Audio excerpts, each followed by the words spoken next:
At Miniscribe, we believe the future of data should be as solid as a rock. Our new unit begins with a reinforced outer housing. Miniscribe, the base of your operation. This ad doesn't even make any sense, Bob. What are we supposed to be communicating with this? Because to me, what this looks like is we're selling people bricks. Are we selling people bricks, Bob? Sir, I'm confused. You said the ad doesn't make sense. We are selling bricks.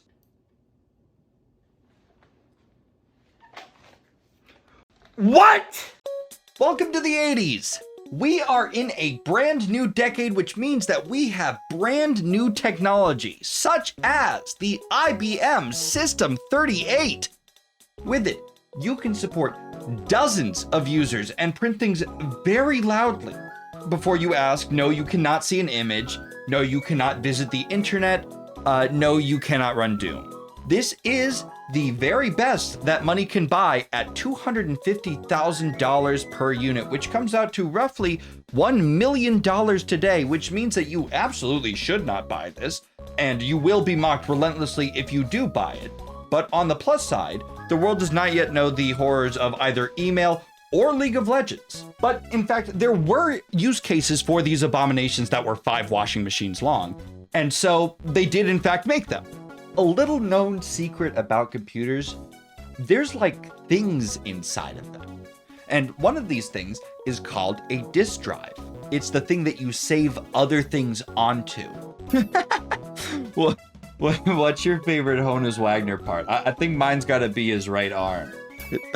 His bat or his balls. So notably, 2 things that are not actually a part of him, but I love the gumption. But these guys at Miniscribe make one of the best disk drives on the market, and it can store a whopping 12.8 megabytes. Not bytes, megabytes. That's almost enough for 10 whole copies of Moby Dick. Here's the thing. The founder of Miniscribe is a legitimately talented industry veteran of like 20 years. And he starts his company in 1980, and within a year, 1981, he goes from $81,000 in sales in 1981 to $77 million in 1983, which is no joke. This is a very solid production. And a large part of that fact is the fact that Miniscribe lands a huge contract with IBM to make hard drives for their devices. But the hard drive industry at this time is especially tumultuous. It is extremely volatile, and it's kind of, I would liken it to like how AI is today. Everybody is trying to cash in, everybody's trying to scale up, and everybody is trying to pray that their entire product line doesn't become outdated overnight. And it just so happens that most of the prayers are being made to the wrong god or something, because it turns out that almost every single startup is going out of business at all times. How do I unsee that, Bowser? What did you see? I didn't see anything. By the mid-decade, the entire industry was hit with a major slump, and Miniscribe was not made an exception to this rule, because IBM stopped buying their drives once they figured out how to make their own. And just like that, Miniscribe went from a company that was in the green to losing $7 million in the final quarter of 1984, and then losing $12.5 million the next quarter. It is extremely clear that if drastic changes do not happen and fast, the entire company will implode likely before the year even ends. And it certainly does not help that the CEO and founder that led them to their initial success was leaving to start a new company. But as this founder leaves and walks out the door, he holds it open for just long enough for Jesus and his disciples to walk in and bless Miniscribe with the miracle of bread and wine that they so desperately need. Now, the only exception of this fact was the fact that Jesus and the boys in this case are a San Francisco venture capital firm named Hambrecht and Quist, whose whole business model is basically just walking into burning buildings with fistfuls of cash and a fresh set of commandments about how to run a company. Now, the one issue is that their special commandments, for whatever reason, does not contain the old number 8, which is thou shalt not steal, which you're gonna be shocked, will in fact become relevant later in this story.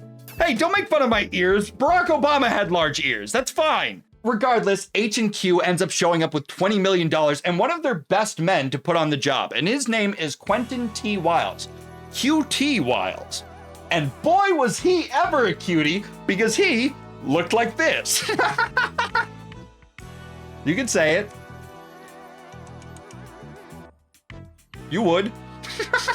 His mother would love him, but I assume that she was dead because that's a very old man at that time. By the way, this is the only picture of him online, with the exception of his tombstone, which has a cribbage reference on it. Before you call him based and swag at this point in time, I will say that not only was he unpleasant to look at, he was unpleasant to work with, because he is a legitimate contender for one of the worst bosses of all time. Before I explain that though, I first have to give him just about the only compliment that I actually can. And that is that he actually was really good at turning failing companies around. He had successfully resurrected 12 of them before Miniscribe, and unofficially, unironically earned the nickname Dr. Fix-It, which is so lame that you would think that that was a name that he gave to himself, but no. In fact, this was a name that other people gave to him to celebrate him. With that compliment behind us, this was the kind of person that makes you understand why labor unions exist. In fact, forget that. He is the kind of person that makes you understand why laws exist. QT was authoritarian, egomaniacal, hot-headed, and intimidating. He is the kind of person that you could hire to break up with your partner for you, and then he would just tell you, don't worry about it. I had enough fun doing it. You don't need to pay me. QT had always been in positions of power at the companies that he came to save, but usually from a board position. Miniscribe was unique in that it would be the first company that he would be the CEO of. And at the ripe old age of 66, it would be his last hurrah in an already storied career. And for some reason, he decides that this is the company that he wants to be remembered for making into a billion-dollar empire, which I'd like to say is the kind of idea that you come up with if you're 5 years old and have just heard about what money is. And I'm actually not entirely convinced he's not 5 years old here. It would kind of make sense. I wouldn't want a 5-year-old to be my boss. Maybe that was why he was bad at it. Oh, if he's 5, maybe his mom is alive. Yes, maybe. It is important to note that while he did have successes, most of his victories were with small companies, and they were small victories. Almost all of these companies fell apart after he walked away. Miniscribe was a much larger company, and the playbook that he happened to use for success at those other companies was almost certain not to be able to work here. It's like trying to pre-move 20 moves ahead in chess every single time. It is just simply too complex a game to be doing that. But he is a 5-year-old narcissist who has never lost before, and he's certainly not about to reevaluate his strategy now. So he gets to work on what he has always done. His whole strategy is, and always has been, holding his own employees accountable, which itself is actually a completely fine thing to focus on. It's just, how do I say this? The way he fixates on it makes it an atrocity that is destined for fraud. So perhaps you've heard of the tip to break a challenging task down into smaller things to make it more manageable. It's a good trick. Unfortunately, it's QT's favorite trick. And while this is very good for helping set up a surprise birthday party, it is less great if you are trying to take your large one company and turn it into 35 smaller companies so that, quote, even you people who couldn't do anything right before can run it. He said that, not my words. He said that. And what this might not tell you is that these are words that he said every time he entered a new company. He did this constantly. Can we get a let's fucking go Dr. Fix-It? That's how we run our company. And if you're wondering, did he stand menacingly over everyone's shoulders like a tiger mom? Of course he did. In fact, he wouldn't just do quarterly or even monthly check-ins. He would do them weekly for everyone.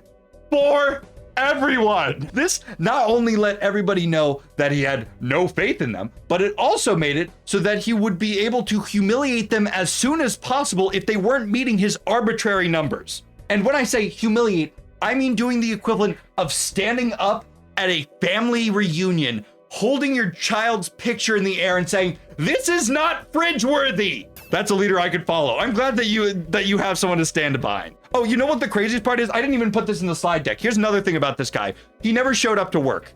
He worked remotely in the year 1980. He wasn't even in the fucking office. He would show up like 4 times a year. So, you know, remote work is a legitimate thing nowadays. I have no idea how the fuck he did that. He sounds like a genius. If only he were, then he would be remembered as the guy who turned Miniscribe into a multi-billion-dollar corporation. But unfortunately, we remember him as the guy who did something with bricks that we're about to explain. So he did these things called dash reports, which he categorized as looking over the numbers with the company as a group and then bantering about how we could get everything back on track.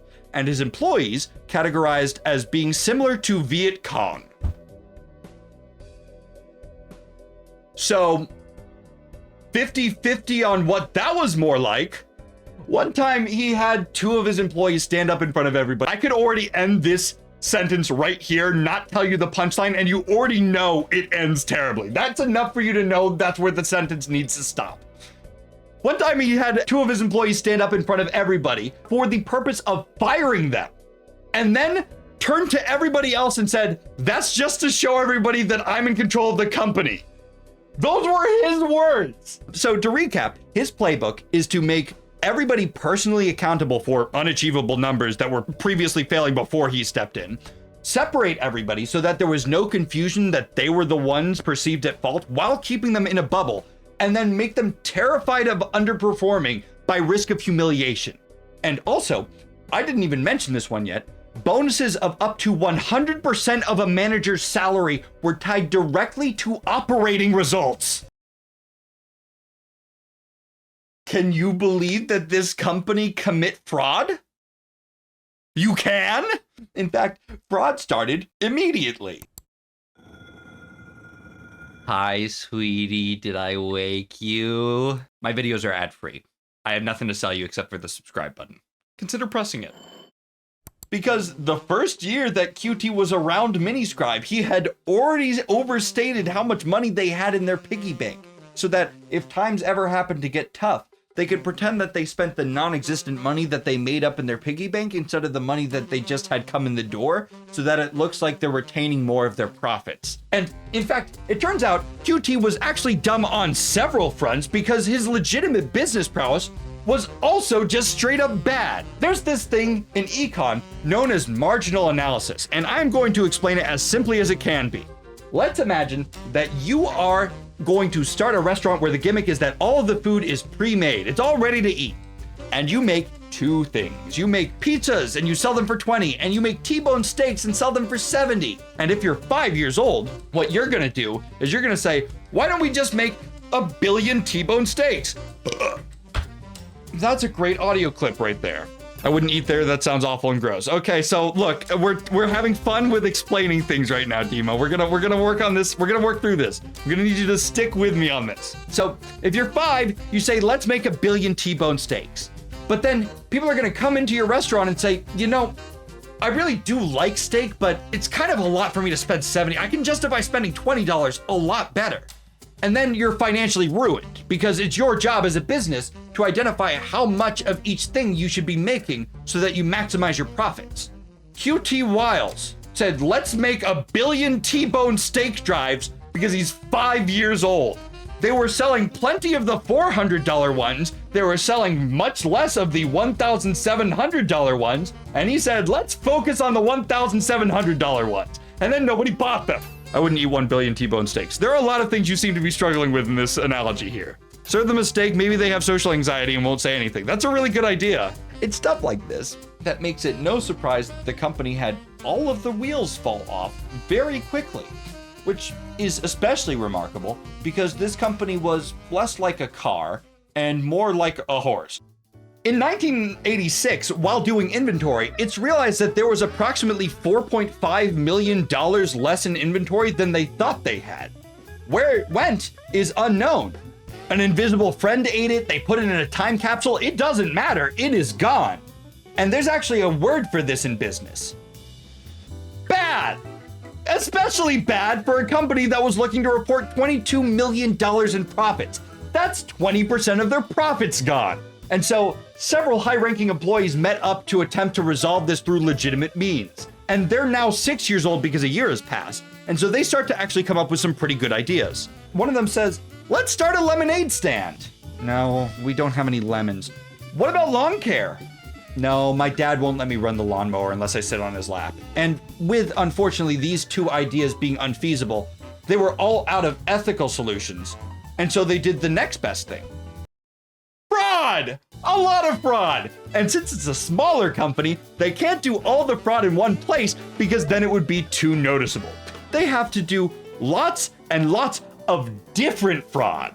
First, they make up $177,000 on paper by reevaluating all of their work in process as being only 50% complete to 65% complete, and thereby more valuable.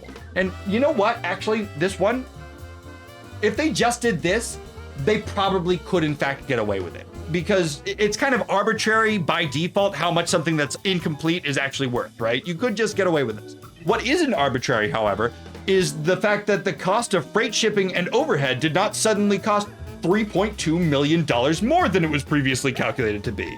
That's their second idea, which to me indicates that this is the second best idea that they could come up with. And that's the second best idea out of 3 ideas because they are still $1.2 million short.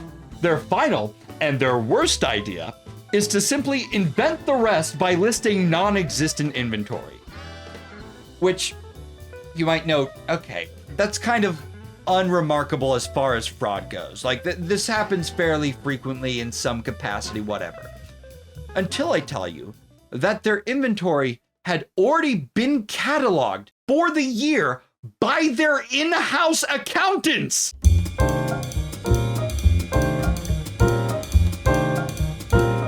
What are you doing, man? It's already counted. You can't just say you have 1.2 million more right now. This is the kind of idea that you write down on a piece of paper and then immediately crumple up into a ball and throw in the garbage. But not only do they not trash it, they do this idea and then they break into their accountant's office with a hairpin and an Allen wrench to destroy the document because everyone in this company is 6 years old and they get away with it.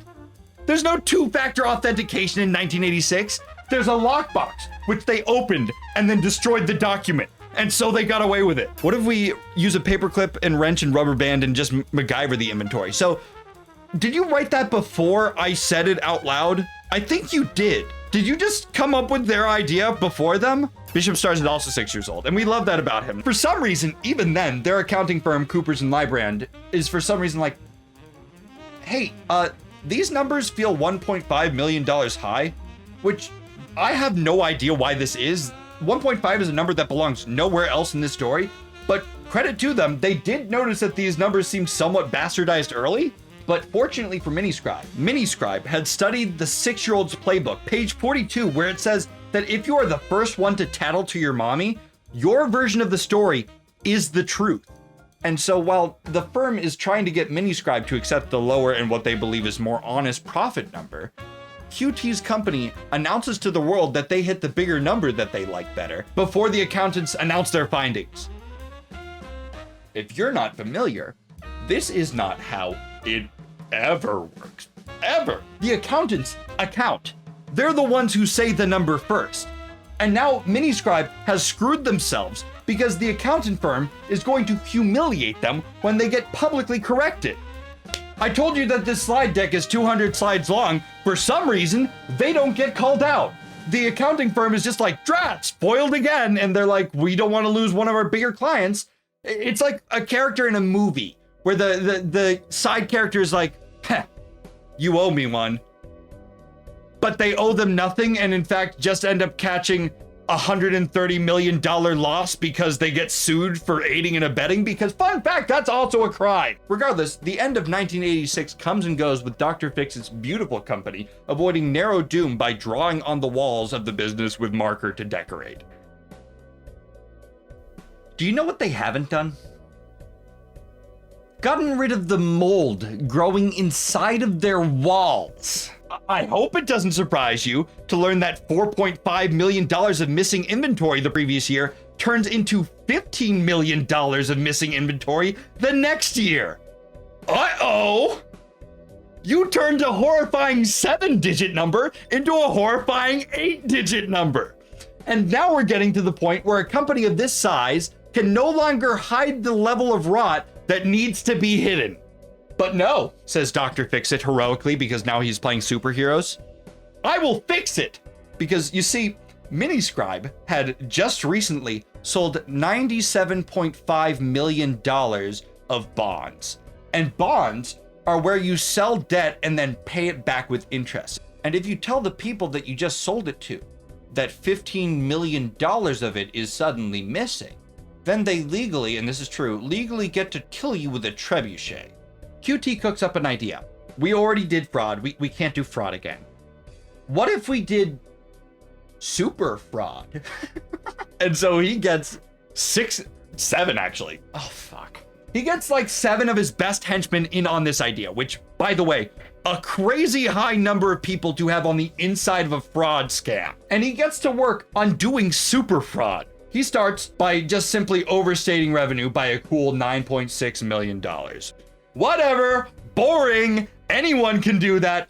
But then comes everyone's favorite part of this story. It's time for bricks! Bricks, bricks, bricks, bricks, bricks, bricks, bricks! Okay, we have a 50% accuracy rate with spelling the word bricks. I'm proud of my chat for trying. So, lying about how much inventory they had was stupid. That's something that you do when you are 6 years old. But a year has passed, and now they're 7. And that means that they understand if you don't have the physical inventory to like back up your claim, eventually somebody's gonna be like, hey, you don't have that inventory. And then you're gonna be put in timeout. And so they realize, okay, well, we need this inventory, but disk drives are really expensive to produce. Bricks aren't. And they weigh just about the same at the year 1987. So because they're 7 years old now, they are no longer struggling with egocentrism, which means that they can know that they put a brick inside of a box and other people who didn't see them do it won't know that there's a brick inside of the box. But the problem is that if anyone opens this box, they're going to see a brick in it, and then that's going to be bad, and they're going to get put in timeout for that too. And so they end up doing something that is legitimately, and I do mean this with all sincerity, kind of smart. They lease a warehouse with the sole intent of packaging and shipping boxes with bricks in them to distributors, specifically right at the end of the year, so that it would show up properly on the documents that were reported for that year. And then they wrote down that the shipments were worth $4.3 million in sales, and then they immediately got on the phone and contacted the people that they had just shipped the bricks to and told them, hey, we had an error with something, could you send them back to us? So even if they open up the box, they're gonna be like, oh, okay, that's embarrassing for them, but I understand why they're having us recalled. And then when the shipments finally did come back, Miniscribe then put the boxes full of bricks back on their own shelves as inventory that would be reshipped to the tune of $3.6 million of real product, which of course will never happen. It is legitimately just a Schrodinger thing. It is only worth anything if nobody ever touches it. And you know, this was the famous version of this story, but the truth is, they actually did it in 2 separate ways. They did it for $15.4 million worth of inventory by shipping literally useless scrap to Singapore, where they also shipped from, like, just in general, they had like business over there, because auditors were less likely to check out what was going on overseas. So these practices, along with a couple of less interesting ones, allowed Miniscribe to claim that they had achieved the best numbers in the company's history and had 10 consecutive quarters of increased revenues and earnings. QT continued to predict increased profits even as the industry at large was actively predicting their numbers to be going in the opposite direction. At the end of 1987, Miniscribe's shares were trading up over $18, which is from $3 when QT took over, which is proof, of course, that fraud is good and Wall Street loves fraud and we should all do fraud and fraud is a good idea. And managers everywhere called this the Miniscribe miracle and looked up to it as something to do when a failing company is something you're in control of. Bonuses were paid out just as QT promised because the employees did in fact lie hard enough to be able to reach the impossibly high numbers. But the fact of the matter is that they had achieved none of it on anything but paper. The higher that they pretended to climb, the more obvious it would be, inevitably, when they would fall. And again, this fall was inevitable. 1988 was the last year that they had even the appearance of looking good. Which is tragic, because everybody is still only 8 years old at this point. In the third quarter, they claimed that there were $15 million in net income, when in fact the real number was $17 million lower than that. They did a bunch more fake inventory scrap stuff for an additional $8 million, along with several other things, but by the end of the year, everyone was just kind of tired. They looked back on the year, and they looked at the real numbers, and they asked themselves what they were doing. And the answer was bad behavior that gets you in trouble. The industry slump was actually way worse than everybody predicted. And so when they looked at the numbers that they were trying to claim, and then the numbers that were actually true, they realized it was far too bad. Their fourth quarter was a $14 million net loss. The best thing that they could do was come clean. The second best thing was to come kind of clean, and they did that one. So they say some numbers that are transparently concerning and lower than any investor would ever like to hear that their money had gone into, without fully admitting just how bad things are. And then Dr. Fix-It, looking over the eighth wonder of the world that he himself had constructed with his own two hands, chuckled to himself with satisfaction, and finally retired.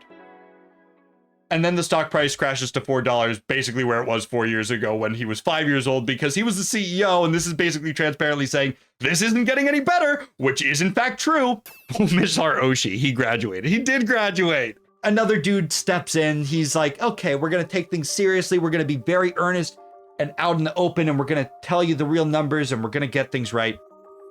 You're talking to me from the bottom of a well, man. What are you going to do to save yourself? There's nothing you can do. The hole is too deep for you to get out of. And this is largely where the story ends. It only takes another year from this point in the story for Miniscribe to shut its doors and file for bankruptcy in 1990. Because, of course, if there was any way out at any point, it would have needed to happen half a decade ago.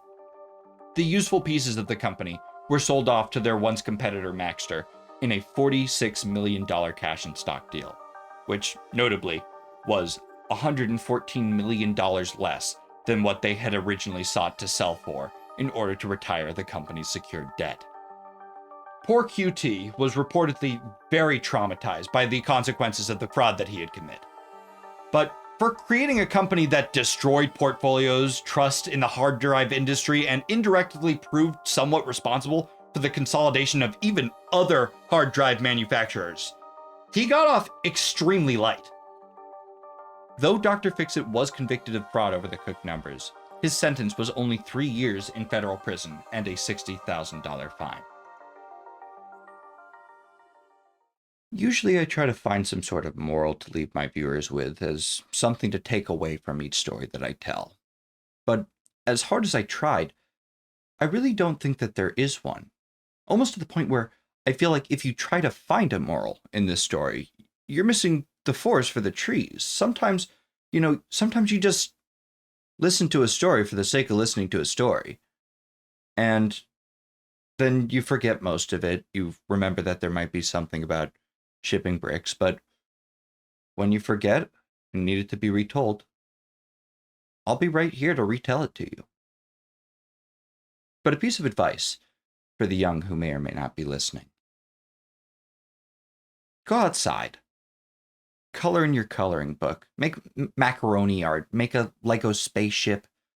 Play with your dollhouse. See how fast you can run. Impress your crush. Don't make a business.